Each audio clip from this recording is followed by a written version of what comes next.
It's time. Clockout with Talentless starts now. Recording in progress. Welcome to Clockout, folks. Welcome to Clockout with Talentless. Shut up, Joel. This is already off to a great start. I love this.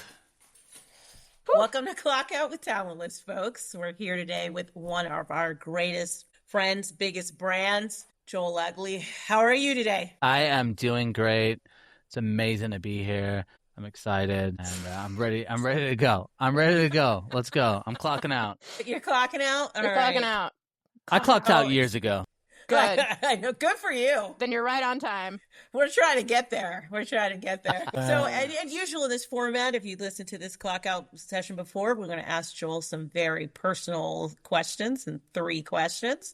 So we'll get right into it. Ashley, you want to start with the first one? Yes. Question number 1. What is the that has brought you to this point in your career? Yeah. Look, I started off, my first job was, I got out of college, was in retail banking. And I hated retail banking. I'm talking going into an office in a suit, working from 8 to 8 every single day, managing a bank, it was terrible. And one of my friends, he had a recruitment agency, and he's like, you should come and recruit. I didn't even ask what it was about. I was like, sign me up. It's fully remote. So I did that, and that was about a decade ago. And since then, about 5 years into my career, I started creating content for the recruiting space. Putting out content like this, like just valuable stories about talent, about recruitment, and the combination between recruitment, recruiting, marketing, content has gotten me to this point. So I would literally credit to just putting myself out there, trying to add value, trying to just network as much as possible, and then constantly honing in the skills of like recruiting, learning, right? And now it's a lot about AI and just how much can I learn, innovate, put myself out there. So that's what's got me here. Yeah, and you do such a good job at it. So keep singing my praises, I will. He's going to be on the show many, many more times, apparently, if we keep going with this. Well, and one thing that I'm curious about is on your journey. So, and I think we may have not, I know we said his name, but did we actually share like who all he is? Because he's kind of a big deal, y'all. I mean, people who are watching and listening should probably already know. I mean, this is basically Joel's brag he came for. He was just like, y'all talk about as me if I need more of that. Yeah, but so Joel's like a big deal. He has a ton of followers. He's created a ton of talent content, and we are in a new era of people who are in talent and real talent legends are coming out of the woodwork to share their insights, their stories, and things like that, because we're seeing how many posers are actually in place, and we're starting to see a big delineation between who's great and who's not. So one curiosity I had from you in your career, like, what was the moment where you were like, okay, I may actually be able to do this for a living. I may actually be able to do something about this. Like, what was that like for you? Yeah, I mean, I think there's like really 2 points. I think if we're looking at recruitment, which has obviously been a large part of what I do, it came pretty early on in my recruiting career. I remember taking on an engineering search, and one of the things that I think made me successful or makes me successful as a recruiter is I'm able to conceptualize the roles I'm working on. So a lot of recruiters they'll go back to what are the keywords on a job description. All right, cool. I'm going to take those keywords. I'm going to put them into a Boolean search. Now I'm going to look at profiles. And all of the profiles that match those keywords, those must be the good candidates, which obviously nowadays that's going to be ineffective because everyone has access to the same tools. Anyone could write a great profile or a great resume. I think what always made me good as a recruiter is I'm curious and I want to understand what a role is, and then I can conceptualize what the role is. And I learned this with an engineering search. Obviously, engineering is super technical. You've got mechanical engineers that are working on buildings. You've got mechanical engineers that are working in manufacturing. You have mechanical engineers that are building small products, big machinery. And I remember just early on just having a knack for being able to have a conversation with someone and literally picture the work that they were doing, and then understanding the work that they needed to do, because I could also reverse that and have a conversation with the hiring manager and ask the right questions to understand what is the work that's actually going to be done. And so instead of just relying on keywords and terms or software names and buzzwords, just able to get in there and just say, hey, like, what is it you actually do? Explain it to me. Or obviously look at a resume and put 2 and 2 together. look at the company page, go, wow, okay, if this engineer is working on this and this is what the company produces, this is probably the work they're going to do. So I think immediately that popped out to me. And then the second piece would just be understanding people and wanting to connect with people. Again, I'm curious. So I want to know. I just want to know, like, what makes you tick? What are you into? And that also helps you connect with people, right? Really, really quickly. Yeah. And then on the content side, it's kind of a little bit different. But with content, I started producing content. I remember about 3 weeks in of producing content, a flurry of people at one of my old companies started doing the same thing. And they were kind of not copying me, but they were like, oh, if he can do it, I can do it. Oh, they copied you, Joel. They had meetings and they were like, we're doing this. They're like, we're going to telling these weird stories. I'm like, wait a minute, that's my story. You just went. Right. But then I had a manager come up to me and he was like, how do you come up with stuff every day? I'm like a week in and I can't think of anything else. And I just realized like, oh, okay, like I have this like creative side to me. And I'm now finding a use for that creativity. So I feel like it's similar because it's like you just do it and then you figure out like, oh, actually, this is a skill that's needed. And it comes natural to me, which is a complete opposite to working at the bank, which was just everything I hate, like organization, policy, procedure. I know you love organization so much. Yeah, you love red tape. That's why I'm an agency recruiter, right? I can fill it. What's your process? I get it done. I get it done. I am gonna make it happen. But what do you have? No, don't worry about that. Yeah. I do like what you said about that, though, about like the technical part of recruiting and conceptualizing it and then mixing it with creativity, because, you know, it's how I started my career in marketing, got into recruiting and back in marketing on the recruiting side still. But it's that blend for me of like the technical part of recruiting, but like the creative part of being able to sell the dream to somebody. And so I love that. And that idea like really resonates in my career. So that was a great answer to Ashley's question. Wonderful. Oh, whatever. Not the question wasn't good. The answer was good. That was a great question. Yeah, that's the same question we ask everyone, by the way. This better be the best answer anyone. Every time. This better be the best. This better have been the best answer that we've had. How many episodes are we? What episode number is this? This is one of Clockout. For Clockout, this is one. So, this is the best answer you've ever had. It is the best answer. This show is going so well for you, Joel. Oh my gosh. So we're like, this is the best we've ever had. Gracious. All right. Question number 2 or 3 or whatever we're on. Is there anything that you wish you did differently, or would you warn others about as I would more like to hear about the content side of this, but even on the recruiting side, if you want to put that in there as well. Yeah, look, I think with let's do content, because I think I'm sure you're gonna get a lot of answers for recruiting. I think with the content side, I think both of you guys kind of mentioned this, like. What we're seeing is over the past few years, a lot of people have built up brands online. Like that was a thing. But now we're entering this new phase of time where a lot more is happening in real life. Conferences, events, networking. And I think what's happening is a lot of people feel comfortable creating content, you know, whether it's writing or I guess podcasting or video, and you can almost see that some people feel really comfortable in that element, but you have to be aware, like, you're gonna meet people. So I think what can happen is you can kind of build up a brand of who you almost like want to be, or you can build up a perception of yourself, but ultimately like you're gonna meet people. And so I think if you're gonna build a brand online, my biggest warning would be number one, I think you're going to have to battle with people not liking what you have to say, like, because you can't please everyone. So that's just going to happen. So that'd be a number one warning. But then number 2, it's like you are going to meet people offline at some point. So I just think authenticity gets thrown around a lot. And there's definitely like a nuance there where like you're going to be different online than you are offline, because it's just a moment in time. A piece of content is just a moment in time. But as much as you can, just like keep in mind, like you're going to meet people, right? You're going to see people. And that's why I've always kind of positioned myself with content as more of a student, like wanting to learn and wanting to create conversation, versus I think somebody's under pressure to be like a thought leader and like blow people's mind. And I think if you're positioning yourself like that, it's totally fine if you were truly a thought leader. But then when you go to events and you meet people, it's a different dynamic. And so, you know, I think those would be 2 pieces. And the last piece would be just, I think it can become like content creation in general, it can create a lot of pressure and like anxiety, and it can become work. right? And Right. so I think you have to really question at the beginning, like, why am I doing this? And I think you've got to have that motive clear, almost like as you go along, right? And like just Yeah. bring value, wanting to network with people, get to know people, wanting to learn. Like those are great reasons. And I think like what you want to be careful of is just like the pure chasing the likes and the vanity Yeah. as like just an end in itself, because that stuff is kind of empty as well. Like I've gone viral a lot, millions and millions of views, and it can become like a hamster wheel within itself Yeah. as well. So you just got to be careful with that, you know. Yeah.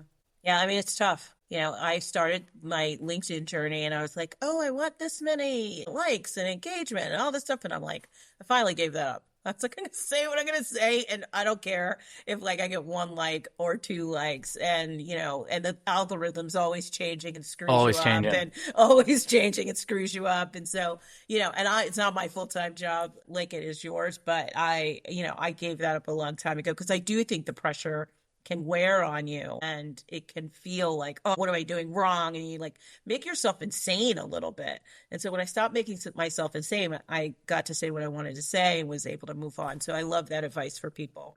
Yeah, it's about connecting with people. Like my favorite part of having followers is not having followers just to like look at it and be like, Right. hundreds of thousands. This is so exciting. It's actually the doors that it opens up to like actually have real relationships with people. Like I feel like my network is the most valuable part, and that's the part that people don't see. But it's like when I go to RecFest, when I go to Transform, when I go to Unleash, and I see people and they like know who you are, and you're able to have conversations. Like that's the real value.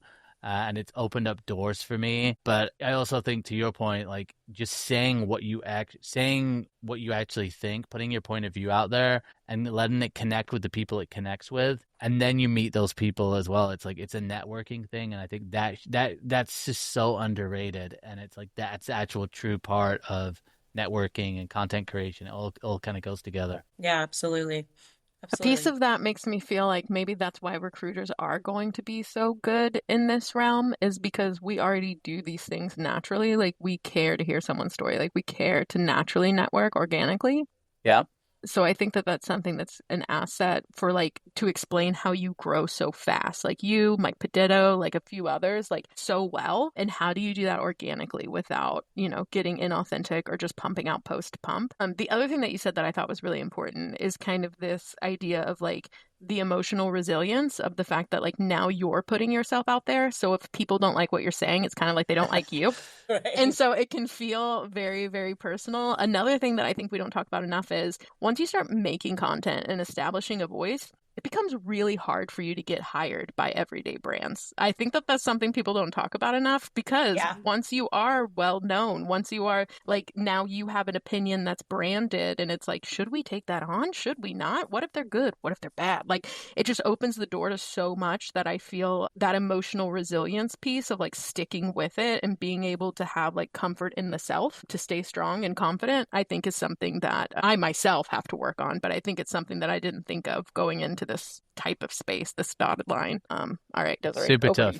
No, it's tough. It's tough because that's people don't talk about that, and then it opens doors. Other doors can close. You also can get locked into your brand becoming your identity, and oh man, it's tough because it's like your brand is kind of your identity, but people will make assumptions based on their perception of what your brand is before they meet you. Yeah.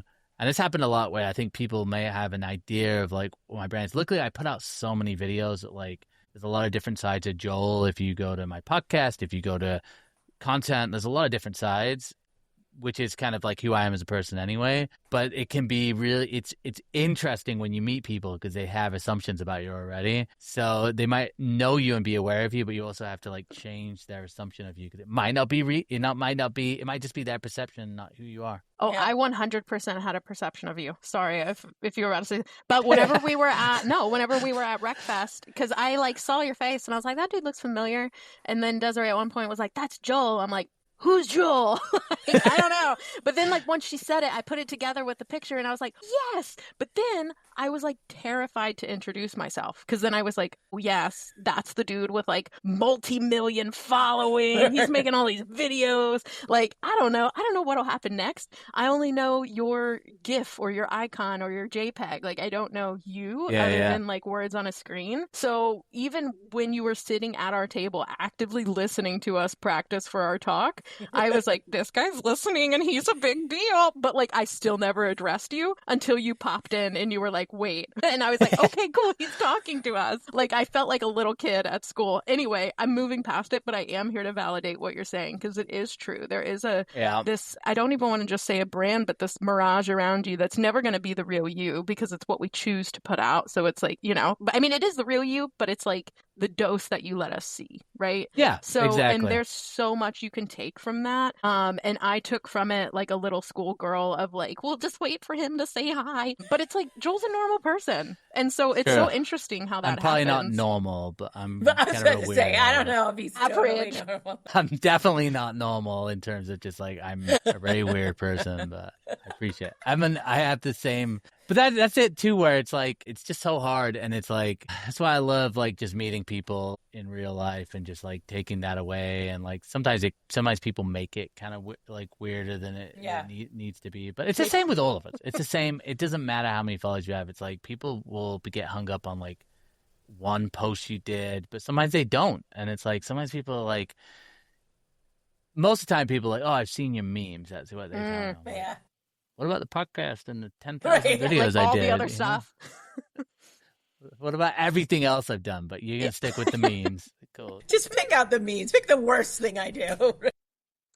It's really easy to do, though. I just tell a joke and then put like a GIF behind, a Jiffy or whatever behind. Yeah. It's really easy. You could do it too. One I liner. might. Now we're going to have meetings about copying you, similar to your last company. We're gonna be like, you know what, Joel's doing this. We need to do it. We copy him already. We're copying. Screenshot a quote of mine, and then just put agree. Yeah. That's my favorite. People Those are my favorite. Because it's crazy. All right. So where can we see you in 5 years? Where do you think you're going to be in 5 years? What's Joel look like, and the brand of Joel look like in 5 years? Yeah, I love that. I think just doing. I'm doubling down on what I'm doing right now. I think hopefully my podcast has grown a lot. Podcast is Recruiting is no joke. We're on episode 100, which is coming up to it. But I think golf clap. That's thank awesome. you. That's awesome. I only took like 5.5 years, but continuing to grow that. So I'd love for that. And then I think just this executive search role, which I've just recently taken on.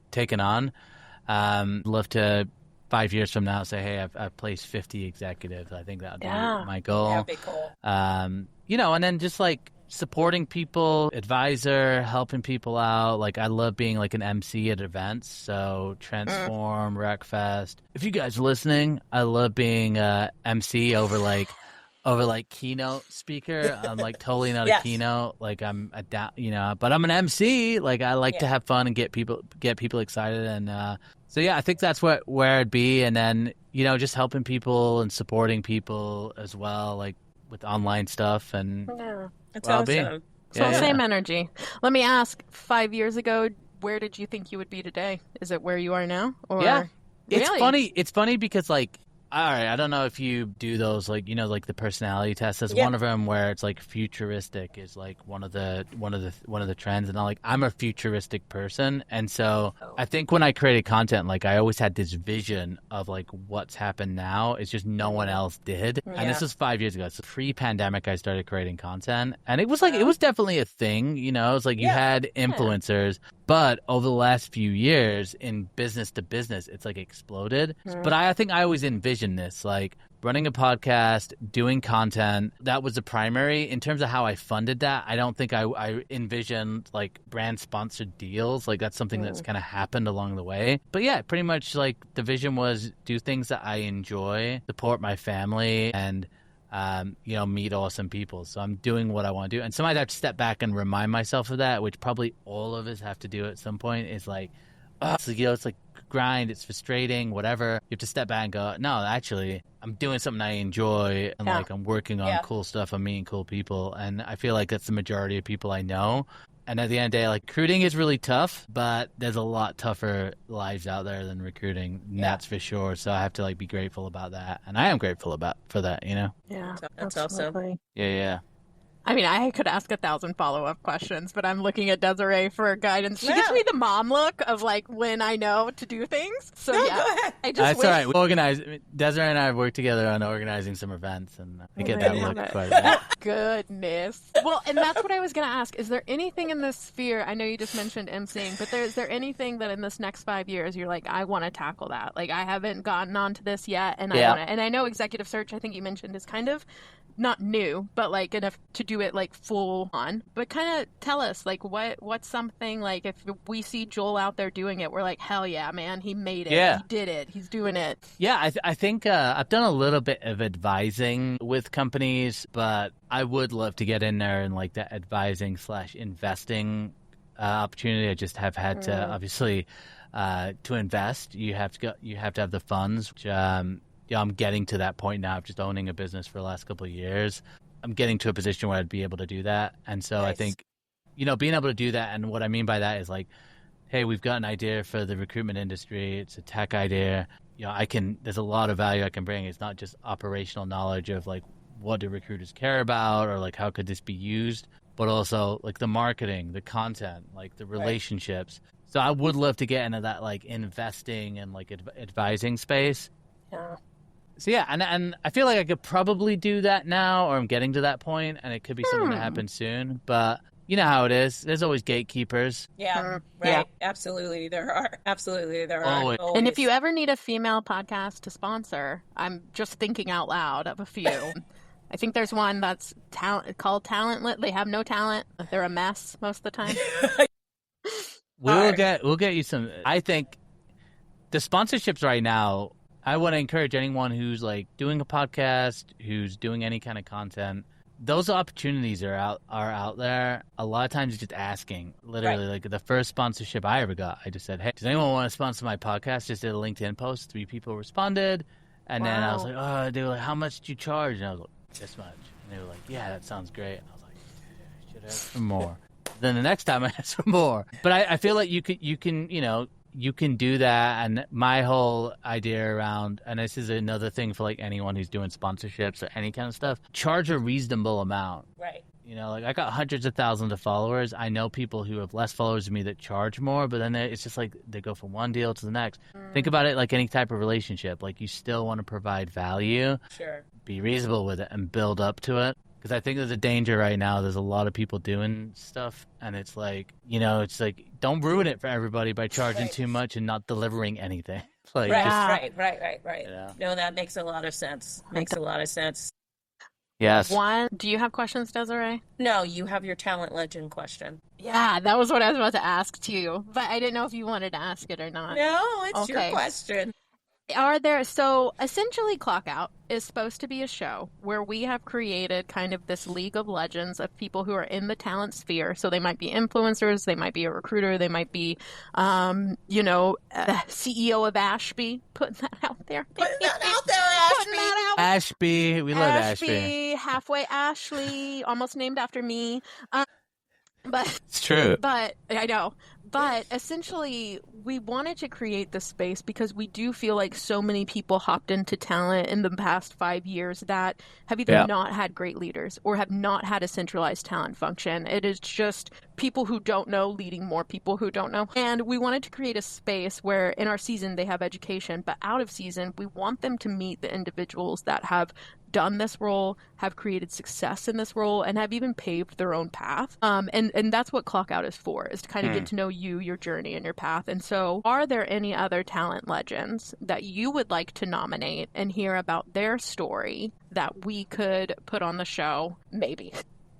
So look, open-ended.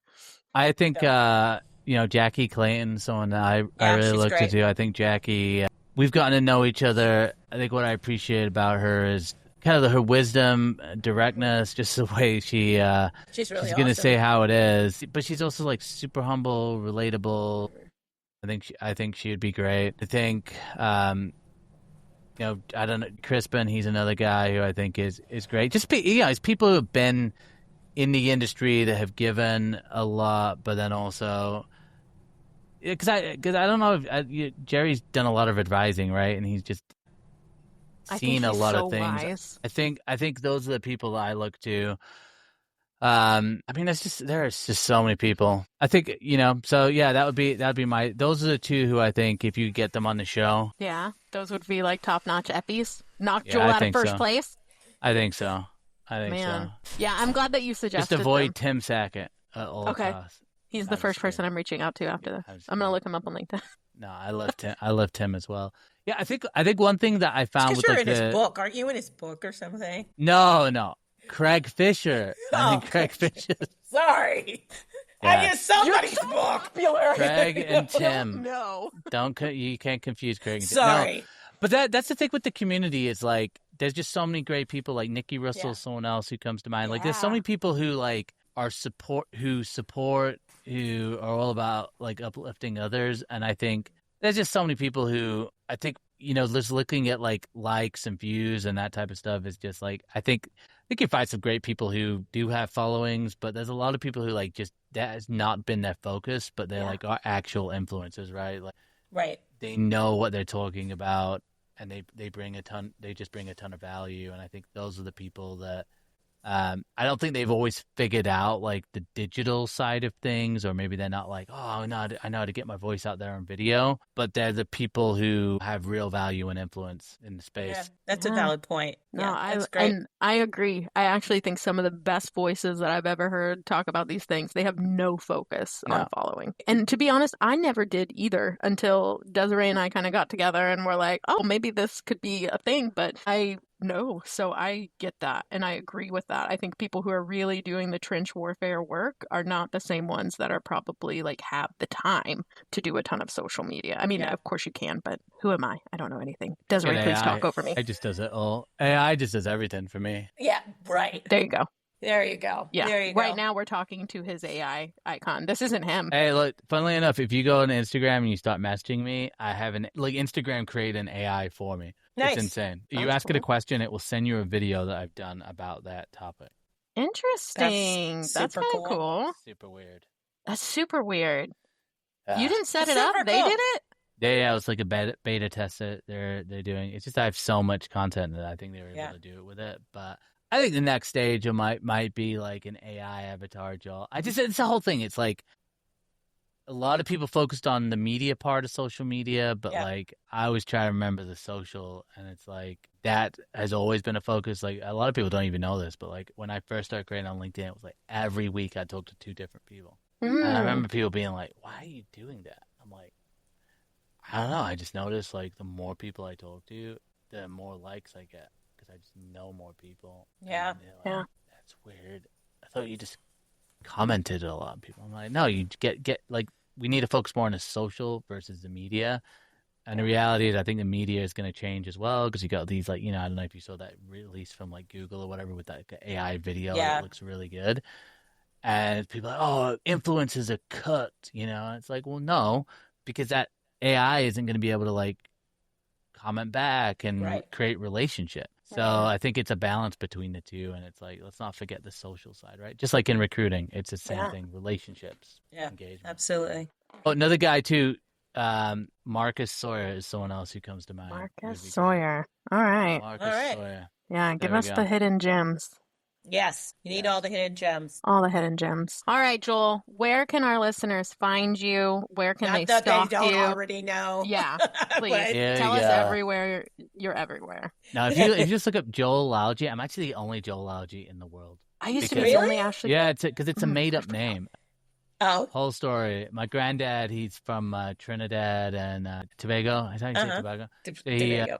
Yeah, people say it differently, but he moved to England actually, and so my granddad was Caribbean and Indian, and so Lalgee is actually an Indian name. Lalji is how it was originally spelled. But when he got to England, he didn't want to be he didn't want to be Indian, so he changed the spelling of it to Lalgee. And so because of that, there's just like not a name. But if you talk to anyone from India and go Lalgee, they're like, oh yeah, Lalgee. It's like Smith, you know? Right. No, it's just like a regular name, right? It's just like a lot of people have that name. Right. So Joel Lalgee, it's just a super unusual name. So if you Well, that's search cool. that, you'll find me. And it's been an honor to be on the show. And I'm super excited for you guys because I think this is going to be amazing. Like I love the feel, I love the way that you guys are doing this, and I think it's going to be great. So Thank you excited so to do much. episode number. And hey, you've been excellent. Thank you really Thank you and truly so for your much. time. Have a Yeah. great day, Joel. All right, Thank you. You Joel. too. Catch you on the flip. All right. Bye.